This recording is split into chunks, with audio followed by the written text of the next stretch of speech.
اعوذ باللہ من الشیطان الرجیم بسم اللہ الرحمن الرحیم الحمدللہ رب العالمین الصلاة والسلام علی سید الاشرف الانبیاء والمرسلین طبیب قلوبنا و طبیب نفوسنا ابی القاسم محمد الحمدللہ. جتنا بھی ہم اس رب کریم رب غفور کا شکر ادا کریں کم ہے کہ اس رب کریم نے اس ماہ مبارک میں ہمیں دوبارہ اس جمعے میں شریک ہونے کی جو نعمات ہے اس سے نوازا ہے.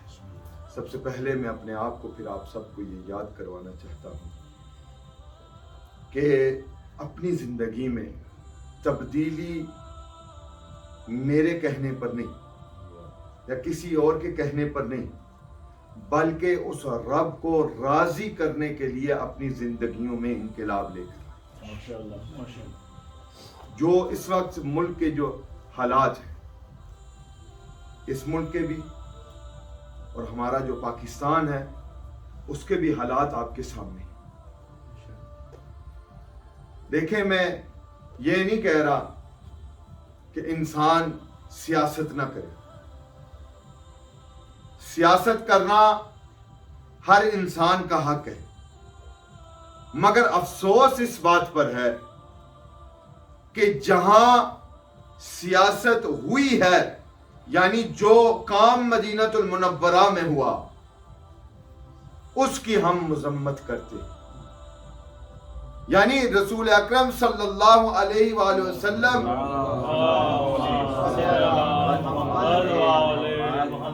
کہ اس شہر میں، اس روضہ مبارک میں جہاں اللہ یہ حکم دیتے ہیں کہ اے بندو اپنی آواز کو میرے حبیب کی آواز سے بلند نہ کریں، کہ اگر تم اپنی آواز کو بلند کرو گے تمہارے اعمال جو ہے وہ ضائع ہو جائیں گے.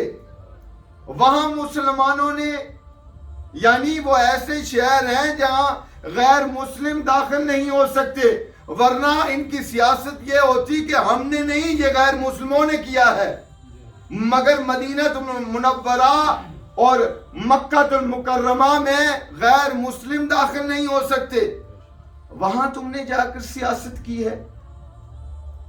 یعنی یہ سیاست جو ہے تمہارے نزدیک یہ رسول کی ذات سے بلند ہے؟ شرم سے ڈوب جاؤ وہ مسلمان جنہوں نے وہاں مدینہ المنورہ میں یہ نعرے لگائے ہیں کہ چور ہیں، ڈاکو ہیں. بے شک وہ چور ہیں، ڈاکو ہیں، یا جس طرح سے ان کی زندگی ہے. یہ وہ شہر ہے جہاں چوروں کو، ڈاکوؤں کو بھی اگر وہ دل صاف کر کے آئیں تو ان کو بھی پناہ مل جاتی ہے.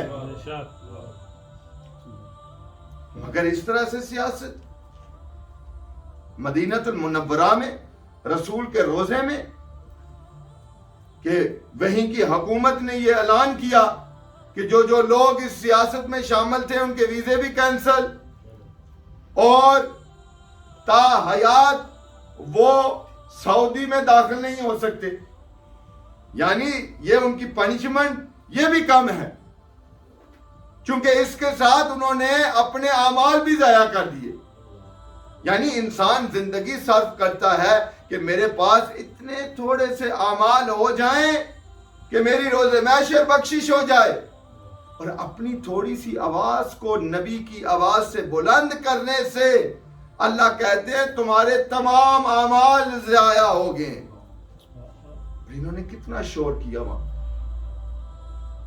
خدا عز و جل ہمارے ملک پاکستان کی حفاظت فرمائے، اور جس مشکل دور میں ہم گزر رہے ہیں اللہ عز و جل، دیکھیں جب بھی الیکشن ہوتے ہیں ہم ہمیشہ یہ دعا کرتے ہیں کہ وہ وزیر اعظم بن کے آئے جو قوم کے لیے سوچے، وہ وزیر اعظم بنے جو قوم کی مدد کرے، وہ وزیر اعظم بنے جو انسانیت کی مدد کرے.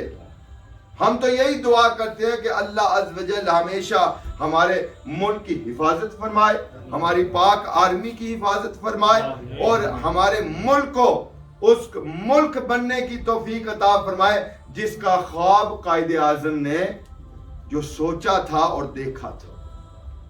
اللہ عز و جل آپ سب کو صحت و سلامتی عطا فرمائے. اللہ عز و جل خصوصاً انجمن غلامان اولاد زہرا سلام اللہ علیہ کی توفیقات میں